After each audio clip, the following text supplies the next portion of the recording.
प्रकार के लोग थे जो चोरी करवाते थे।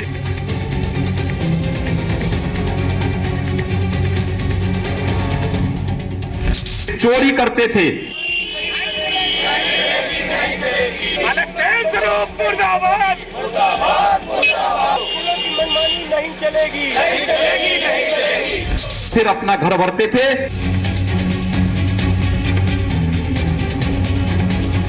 उन सब की एक एक करके छुट्टी हो रही है। योगी राज में सबका विकास, लेकिन बदला चुन चुन कर। सब जाएंगे घर। कोई भी प्रदेश को लूटने वाला सत्ता के इर्द गिर्द कहीं भी नजर नहीं आएगा।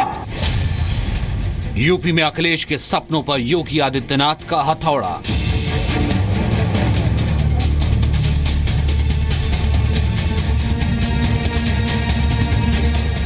तो अब इस तरह के साइकिल ट्रैक्स को तोड़ने पर विचार कर रही है उत्तर प्रदेश की नई सरकार। आज के मूल्य के लोगों के दिक्कत होबे करी। संपन्न लोग भी पेंशन पाते थे, ऐसे लोगों को पेंशन नहीं मिलना चाहिए। योगी सरकार का सराहनीय कदम है। आज देखिए योगी राज में बुआ बबुआ के बुरे दिनों का बिग ट्रेलर।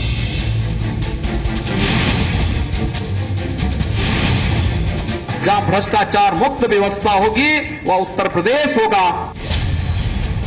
आज बताएंगे स्कूलों की फीस फिरौती पर योगी सरकार का नया एक्शन। सोच समझ के हमने सरकार चुनी है तो प्लीज हमारी हेल्प करिए। आपको बच्चे का एडमिशन कराने के लिए कहा किसने गया है? पेरेंट्स के साथ में इतना रूड बिहेवियर प्रिंसिपल का इज टोटली नॉट एक्सेप्टेबल। इतनी जल्दी जल्दी फीस ये बढ़ा रहे हैं तो ये कैसे अफोर्ड कर सकता है? नहीं, पैसे वाले नहीं है कि बड़ी हुई फीस पे कर सके। शिक्षा को व्यापार बनाना बंद करो, बंद करो। योगी सरकार कुछ करो, कुछ करो, कुछ करो। योगी सरकार कुछ करो, कुछ करो, कुछ करो।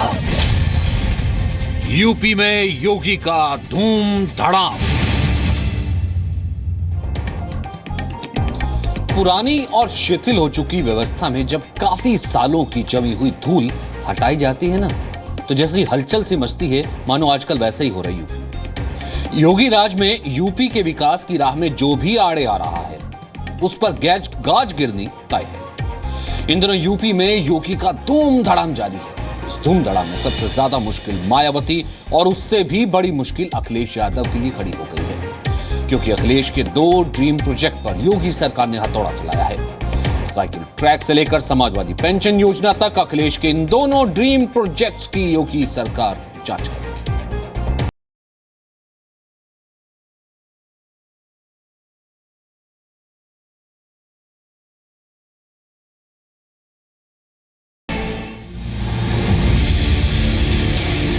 योगी सरकार ने अखिलेश यादव की समाजवादी पेंशन योजना पर रोक लगा दी है। यूपी के सीएम योगी आदित्यनाथ के इस फैसले के बाद समाजवादी पेंशन उठा रहे उत्तर प्रदेश के 52 लाख से ज्यादा लोग परेशान हैं। तो क्या अब उन 52 लाख से ज्यादा लाभार्थियों को समाजवादी पेंशन नहीं मिल पाएगी?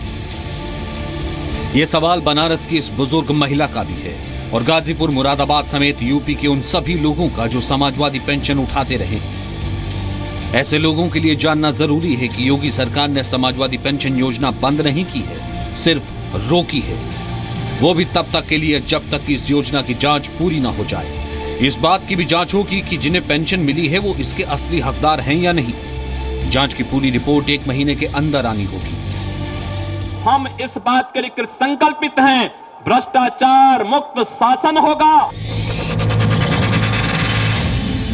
अखिलेश राज में शुरू समाजवादी पेंशन योजना में गड़बड़ी की शिकायतें मिलने के बाद योगी सरकार ने जांच के आदेश दिए।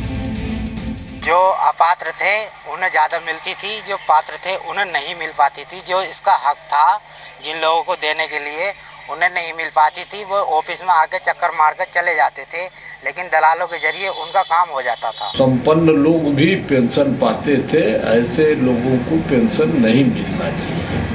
और इसी आधार को मानकर उनका, चूंकि आधार कोई नहीं था पेंशन देने का। मंगलवार को समाज कल्याण विभाग के प्रेजेंटेशन में सीएम योगी आदित्यनाथ ने कहा कि जो लोग सही मायने में लाभार्थी होंगे उन्हें ही पेंशन दी जाएगी। साथ ही समाजवादी पेंशन योजना को अब मुख्यमंत्री पेंशन योजना के नाम से जाना जाएगा। मुख्यमंत्री पेंशन योजना का लक्ष्य 1 करोड़ 10 लाख लोगों को लाभ पहुंचाना है। योगी सरकार ने तय किया है कि भूमिहीन और अति दलित समुदाय के लोगों को प्राथमिकता दी जाएगी। सभी लाभार्थियों को आधार से जोड़ा जाएगा।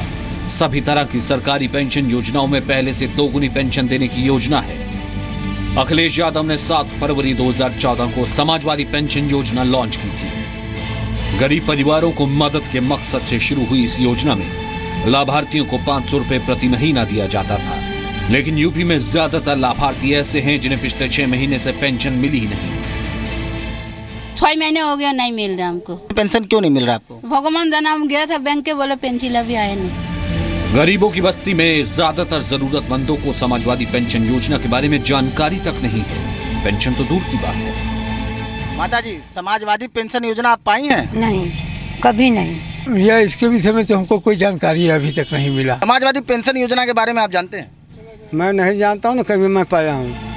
समाजवादी पेंशन योजना पर रोक और जांच कराने की योगी सरकार के फैसले की कई लोग तारीफ कर रहे हैं। योगी सरकार का सराहनीय कदम है, जो कि गरीब लोगों को नहीं मिल पाता था। ज्यादा नहीं तो 30% तो इसमें फर्जी होंगे ही। वाराणसी से रवि पांडे के साथ अमित प्रकाश, जी मीडिया, लखनऊ। तो वहीं जिन समाजवादी योजनाओं के दम पर अखिलेश यादव लगातार दूसरी बार यूपी के सीएम बनने का ख्वाब देख रहे थे, सपना देख रहे थे, उन्हीं योजनाओं पर योगी सरकार का हथौड़ा चल रहा है।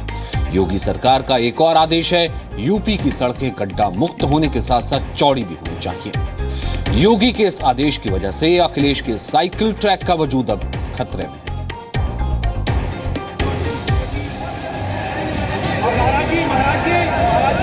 योगी आदित्यनाथ के निशाने पर अखिलेश यादव का एक और ड्रीम प्रोजेक्ट है, साइकिल ट्रैक। उत्तर प्रदेश में योगी सरकार का फरमान है, सड़कों को चौड़ी करने में अगर साइकिल ट्रैक आड़े आए तो उसे तोड़ दिया जाए। हम इस वक्त ये तस्वीर जो आपको दिखा रहे हैं उत्तर प्रदेश के गोमती नगर, जो कि यहाँ का पॉश इलाका है, वहाँ सड़क के बीचों बीच ये साइकिल ट्रैक बनाया गया है। अब जरा ये समझिए, इस तरफ ये ट्रैफिक उस तरफ जाने वाला है, ये 1 लेन की सड़क है, और इस तरफ उधर जाने वाला ट्रैफिक है, इधर 1 लेन की सड़क है। और यहाँ ट्रैफिक का कंजेशन वी आवर्स में, शाम और सुबह के वक्त में ज़्यादा होता है, क्योंकि रेसिडेंशियल इलाका है। वैसी स्थिति में यहाँ साइकिल ट्रैक बनाया गया, लेकिन इसका इस्तेमाल नहीं होता। तो अब सरकार ये विचार कर रही है कि उत्तर प्रदेश के तमाम वैसे शहर जहाँ ऐसे साइकिल ट्रैक्स बेवजह बनाए गए जिसका इस्तेमाल नहीं है, उल्टे होता ये है कि उन साइकिल ट्रैक्स की वजह से ट्रैफिक में कंजेशन होता है, ट्रैफिक जैम होता है और सुचारू रूप से ट्रैफिक नहीं चलता। तो अब इस तरह के साइकिल ट्रैक्स को तोड़ने पर विचार कर रही है उत्तर प्रदेश की नई सरकार। ऐसा नहीं है कि यूपी में जितने भी साइकिल ट्रैक बने हैं वो सभी टूटेंगे। सीएम योगी आदित्यनाथ ने सिर्फ उन्हीं साइकिल ट्रैक को तोड़ने के निर्देश दिए हैं जो सड़क चौड़ीकरण में बाधा बन रहे हैं। योगी के सामने पीडब्ल्यूडी विभाग के प्रेजेंटेशन में दलील दी गई थी कि साइकिल ट्रैक बनाने से कई जगहों पर सड़कें काफी संकरी हो गई। अखिलेश यादव ने 1 मार्च 2015 को पहली बार लखनऊ में कालिदास मार्ग पर यूपी के पहले साइकिल ट्रैक का उद्घाटन किया था। लखनऊ और उसके आसपास साइकिल ट्रैक का 270 किलोमीटर लंबा नेटवर्क बनाने का लक्ष्य था, जिसमें 65 करोड़ रुपए की लागत से 60 किलोमीटर से ज्यादा साइकिल ट्रैक बनकर तैयार है। इसके अलावा आगरा इटावा हाईवे पर 134 करोड़ की लागत से 207 किलोमीटर लंबा साइकिल ट्रैक बन चुका है। अखिलेश सरकार ने नोएडा और गाजियाबाद में 100 किलोमीटर लंबा साइकिल ट्रैक बनाने का लक्ष्य रखा था। योगी राज में जोर सड़क किनारे साइकिल ट्रैक बनाने पर नहीं, सड़कें चौड़ी करने पर है। लेकिन सवाल है कि जनता क्या चाहती है। मौजूदा सरकार का ये फैसला बेहतर होगा। रीज़न आप जानते हैं कि हमारे उत्तर प्रदेश में सड़कें बहुत सक्रिय हैं, ट्रैफिक बहुत ज़्यादा है। उन साइकिल ट्रैक को तोड़ने के बाद सड़कों का चौड़ीकरण होगा, जिससे ट्रैफिक बहुत स्मूथली चल सकता है। देखिए, पब्लिक के लिए जो उपयोगी लगे सर, वो मौजूदा सरकार को करना चाहिए। और अगर इसमें कुछ जहाँ सकरा है वहाँ पे अगर वो तोड़ते हैं तो कोई दिक्कत नहीं है। बाकी कुछ बहुत इस्तेमाल होता है इसे, जो साइकिल ट्रैक है, अगर मॉर्निंग में आप देखेंगे तो इसको क्या है कि वो लोग एक पाथवे की तरह इस्तेमाल करते हैं, घूमते हैं। योगी राज में अखिलेश यादव के ड्रीम प्रोजेक्ट पर हथौड़ी मारी जा रही है। अखिलेश सरकार में शुरू गोमती रिवर प्रोजेक्ट की अनियमितताओं की जांच का आदेश भी योगी दे चुके हैं। इसके अलावा समाजवादी नाम से चलने वाली हर सरकारी योजना का नाम बदलने का भी फरमान आ चुका है। उत्तर प्रदेश सरकार की जो भी योजनाएं हैं उसके तहत जहां समाजवादी नाम लगा है वो हटेगा और उसके आगे मुख्यमंत्री योजना कहते हुए चलेगा। केंद्र की भी योजनाएं जो चल रही थी उसके बारे में भी हम लोगों को जो जानकारी मिली उस पर भी समाजवादी नाम जोड़ा जा रहा था, मगर केंद्र की जो योजना रहेंगी वो केंद्र के भी जो भी नाम दिया गया उसी के नाम से चलेगी। सवाल सिर्फ बबुआ का नहीं, योगी सरकार के लपेटे में तो बुआ का काम भी है। योगी सरकार इससे पहले मायावती सरकार के समय बेची गई चीनी मिलों की जांच के आदेश भी दे चुकी है। जो बंद चीनी मिलें थी और जो चालू चीनी मिलें थी जो बेची गई, उन सबकी गहरी जांच होगी और आवश्यकता पड़ने पर वह जांच सीबीआई को भी सौंपी जा सकती है, क्योंकि सीएजी ने भी 1100 करोड़ के घोटाले का अनुमान उन बेची गई चलती हुई चीनी मिलों में और बंद पड़ी चीनी मिलों में अनुमान लगाया था। तो माननीय मुख्यमंत्री जी ने सख्त आदेश दिए हैं कि इसकी व्यापक रूप से जांच होगी और जो दोषी लोग हैं उनके खिलाफ कठोर कार्रवाई होगी। योगी सरकार ने आरोप भी लगाया है कि 1100 करोड़ के चीनी मिल घोटाले को दबाने में अखिलेश सरकार की भी अहम भूमिका रही है। इसके अलावा योगी सरकार ने अखिलेश राज में शुरू 23 भर्ती प्रक्रिया पर रोक लगा दी। आगरा लखनऊ एक्सप्रेसवे की जांच बिठा दी। अखिलेश की फोटो वाले राशन कार्ड रद्द कर दिए। वरुण कॉरिडोर, चौका घाट फ्लाईओवर की जांच के अलावा वक्फ बोर्ड की संपत्ति बिक्री में गड़बड़ी की जांच के निर्देश दिए गए हैं। अमित प्रकाश, जी मीडिया, लखनऊ। तो अगली रिपोर्ट यह कहती है कि योगी का एक्शन है इसलिए स्कूलों में टेंशन है। यूपी में सीएम योगी आदित्यनाथ के कड़े रुख के बाद शिक्षा विभाग अब एक्शन में है। शिक्षा विभाग ने निजी स्कूलों में वसूली जाने वाली फीस और उसके खर्चे का पाई का हिसाब मांगा है।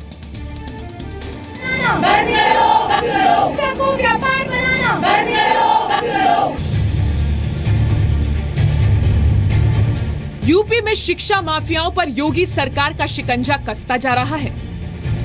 एक तरफ प्राइवेट स्कूलों की मनमानी के खिलाफ अभिभावकों का विरोध प्रदर्शन जारी है, तो दूसरी ओर मैनपुरी में प्राइवेट स्कूल का मैनेजमेंट गुंडागर्दी पर उतारू है। जो ये आए हैं, चलिए भाई। इन सभी वीडियोस का बारीकी से विश्लेषण करेंगे, लेकिन उससे पहले शिक्षा माफियाओं के खिलाफ योगी सरकार के नए फैसले जान लीजिए। शिक्षा विभाग ने निजी स्कूलों में वसूली जाने वाली फीस और उसके खर्च का पाई का हिसाब मांगा है। यूपी में निजी स्कूलों को 15 दिन के अंदर फीस का पूरा ब्यौरा देना होगा। स्कूलों को यह भी बताना होगा कि टीचर्स की सैलरी और स्कूल मेंटेनेंस पर कितना खर्च होता है। सभी पेरेंट्स की सबसे बड़ी शिकायत डोनेशन और री एडमिशन चार्ज की होती है। ऑर्डर में यह भी जानकारी मांगी गई है कि स्कूल अपनी किताबें और कॉपियां कैसे उपलब्ध करा रहे हैं। योगी सरकार ने एडमिशन के समय लिए जाने वाले डोनेशन के डिटेल्स के साथ साथ री एडमिशन, क्लास प्रमोशन, मार्कशीट और सर्टिफिकेट जैसी चीजों के लिए जाने वाले पैसे के बारे में भी निजी स्कूलों को पूरी जानकारी देने को कहा है। डिस्ट्रिक्ट इंस्पेक्टर ऑफ स्कूल यानी DIOS ने सभी स्कूलों को यह आदेश जारी किया है। हालांकि हकीकत यह है कि योगी सरकार के सख्त रवैये के बाद भी प्राइवेट स्कूल मनमानी पर अड़े हुए हैं। वसुंधरा के सेक्टर 1 में अमिटी इंटरनेशनल स्कूल के बाहर पेरेंट्स ने हर साल एनुअल चार्ज बढ़ाए जाने का विरोध किया, लेकिन स्कूल प्रबंधन पर इसका कोई फर्क नहीं पड़ा। फीस बढ़ोतरी को लेकर जो पेरेंट्स यहां प्रोटेस्ट करने के लिए आए थे, उन्हें स्कूल प्रशासन ने बातचीत के लिए बुलाया था, लेकिन इनकी बातचीत जो वार्ता रही वह सफल रही। क्या बात हुई, क्या स्कूल प्रशासन ने आश्वासन दिया? मैनेजमेंट अभी इनडिसाइसिव है, उन्होंने हमारे को डेट भी नहीं दिया कि कब डिसीजन लेंगे इसके ऊपर। ऐसे कोई डिसीजन आता है, चाहे साल में है, चाहे 2 साल में है, चाहे 6 महीने में है, लेकिन आपको 30th तक तो फीस जमा करवानी ही करवानी। सौरभ सुराणा और उनकी पत्नी स्वाति सुराणा का दावा है कि अमिटी इंटरनेशनल स्कूल ने इस बार 40% फीस बढ़ा दी है। उनका 11 साल का बेटा इसी स्कूल में पढ़ता है। स्कूल की जबरन फीस वसूली से ये परेशान है।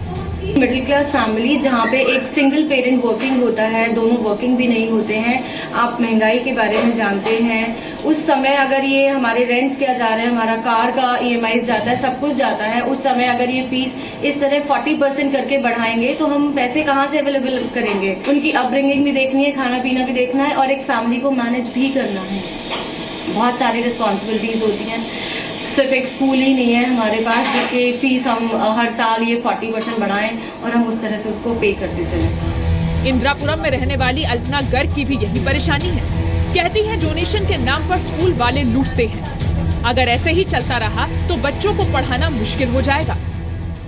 हर साल अगर वो लोग 30% फीस बढ़ाते चले जाएंगे तो आप बताइए, जिनके 2 बच्चे, मेरा तो भी एक सिंगल चाइल्ड है, अगर 2 बच्चे होंगे तो मैं तो अफोर्ड ही नहीं कर सकती हूँ, क्योंकि इनकी जो फीस है 50% से ज्यादा हमारी जितनी अर्निंग है उसका 50% तो स्कूल वाले ले रहे हैं। कोचिंग भी देनी है, उसको एक्स्ट्रा नरिशमेंट भी देना है, उसको फूड भी देना है। अच्छा, कहाँ से हम ये सब चीजें प्रोवाइड कर पाएंगे और उसके फ्यूचर के लिए हम क्या सेव करेंगे? अनुज के 2 बच्चे अमेठी स्कूल में पढ़ते हैं। फीस के नाम पर 3 महीने में 1 लाख से ज्यादा की वसूली करते हैं स्कूल वाले। मेरे को समझ में नहीं आता हर साल स्कूल ये एनुअल चार्जेस लेता किस लिए? अगर बिल्डिंग एक बारी बन गई है तो उसमें हर चीज हर साल वो क्या डेवलपमेंट कर रहा है। एक इंसान की लाइफ में होम लोन ही एक ऐसी किस्त होती थी जो हमें देनी होती थी, लेकिन अब इसकी भी हमें ऐसा लग रहा है कि इसके लिए भी हमें अलग से पर्सनल लोन लेना पड़ेगा और इसकी भी किस्तें अदा करनी पड़ेगी। फीस में इजाफा और प्राइवेट स्कूलों की मनमानी के खिलाफ कानपुर में अभिभावक सड़कों पर अलग अंदाज में उतरे। प्रदर्शन के दौरान भीख मांगकर उन्होंने योगी सरकार को संदेश दिया कि अगर इसी तरह स्कूलों की मनमानी चलती रही तो ऐसे दिन भी देखने पड़ सकते हैं। मुलायम सिंह यादव के गढ़ मैनपुरी में डॉक्टर किरण सोजिया सीनियर अभिभावक एसोसिएशन के पदाधिकारियों के साथ स्कूल वाले मारपीट करने लगे। मीडिया कर्मियों का कैमरा छीन लिया। अभिभावकों से मारपीट करने वाले इस शख्स का नाम है अशोक यादव, जो किरण सोजिया स्कूल का प्रबंधक है। वसुंधरा से राजू राज और अमित प्रकाश के साथ ब्यूरो रिपोर्ट, जी मीडिया, लखनऊ। वहीं एक और एक्शन की बात करते हैं। यूपी में एक कहावत है, यूपी में कहा यह जाता है कि बिजली आती कम है और जाती ज्यादा है। जनता कहती है कि वोट दिया है तो बिजली देनी चाहिए। सरकार का यह वायदा है कि वोट दिया है तो बिजली भी 24 घंटे आएगी, लेकिन कोई है जो चाहता ही नहीं है कि यूपी में 24 घंटे बिजली मिले। वो कौन है? वो है यूपी का कटियावाज। जी हां, जो सिर्फ और सिर्फ बिजली चोरी करना चाहता है और अब योगी सरकार में उसकी खैर नहीं। उपभोक्ता हमारी प्राथमिकता है, उपभोक्ता हमारा वीआईपी है। योगी सरकार कहती है कि उसके लिए जनता की जगह सबसे ऊपर है। योगी सरकार में ऊर्जा मंत्री श्रीकांत शर्मा कहते हैं कि उपभोक्ता ही उनके लिए वीआईपी है, लेकिन उपभोक्ता और सरकार के बीच एक तीसरा भी है जो चाहता नहीं कि यूपी में 24 घंटे बिजली मिले, जो चाहता नहीं कि बिजली से यूपी सरकार की कमाई हो। वो कौन है? यूपी का कटियाबाज, जो सिर्फ और सिर्फ बिजली चोरी करना चाहता है। ये उत्तर प्रदेश के 6 शहरों की तस्वीर है। गाजीपुर, मुरादाबाद, इटावा, फिरोजाबाद, कौशाम्बी और मथुरा। कटिया का ऐसा जाल है कि आप असली कनेक्शन ढूंढते रह जाएंगे। सवाल है योगी राज में इन कटियाबाजों का कनेक्शन कैसे कटेगा? चोरी की बड़ी समस्या है उत्तर प्रदेश के अंदर, चोरी पर कड़ा प्रहार होगा। अब एक एक कर बिजली चोरी का हाल देखते जाइए। गाजीपुर में बिजली चोरी को कहते हैं कटिया कनेक्शन, और ऐसे कनेक्शन से लगातार ये लगा रहे हैं सरकार को चूना। यहां बिजली विभाग की टीम इंस्पेक्शन के लिए निकली, लोगों को समझाने के लिए कि कटिया गैर कानूनी है। पुलिस के चक्करों से बचना चाहते हो तो कनेक्शन ले लो। छापेमारी के दौरान टीम एक बॉयज हॉस्टल पहुंची। देखिए यहां का हाल, एक नहीं, 2 नहीं, कई कटिया कनेक्शन। कटियाबाजों को ऐसा छापेमारी से करंट लगा कि सब गायब ही हो गए। हालत यह है कि बिजली चोरी के लिए जान से भी खिलवाड़ मंजूर है, पूरा जुगाड़। मुरादाबाद में बड़े पैमाने पर बिजली चोरी की जाती है। कटियाबाजी से लेकर मीटर टेम्पर करके लोग बड़े पैमाने पर बिजली चोरी करते हैं। छोटे छोटे मोहल्लों से लेकर पीतल के बड़े कारखानों में बिजली चोरी का खेल एक लंबे अरसे से चल रहा है। ऐसा नहीं है कि बिजली विभाग को इसकी जानकारी नहीं है, यहाँ आम पब्लिक का बुरा हाल है। मेरा तो कहना है योगी सरकार से ये है कि वो सख्त से सख्त कार्रवाई करे कटियाबाज वालों के खिलाफ, और जो एक सही मानों में उपभोक्ता है जो हर महीने पेमेंट करता है उसे 24 घंटे बिजली मिलनी चाहिए। वहीं इटावा में तो अधिकारी ऑन रिकॉर्ड मानते हैं कि जिले को मिलने वाली बिजली में से 60% चोरी हो जाती है। देखिए, अमूमन हमारे यहाँ 60% लाइन लॉस है, मतलब 60% बिजली चोरी हो रही है। ये मोटा मोटी आप समझिए कि अगर हम 100 मिलियन यूनिट देते हैं तो 40 मिलियन यूनिट का ही पैसा मिलता है, 60 मिलियन यूनिट का पैसा चोरी में चला जा रहा है। बिजली विभाग ने छापे में 600 से भी ज्यादा कटिया कनेक्शन पकड़े। यानी कि 24 घंटे बिजली के सपने को पूरा करना है तो कटिया काटनी पड़ेगी।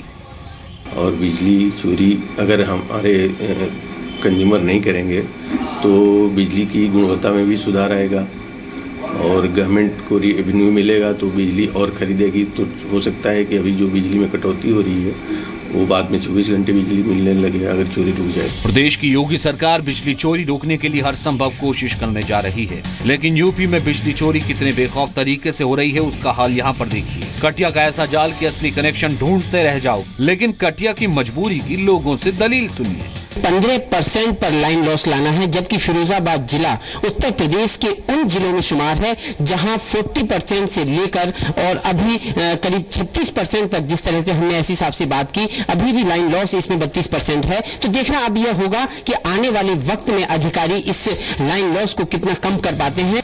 लोग कहते हैं कि बिल बहुत आता है, गरीबी की वजह से कटिया मजबूरी है।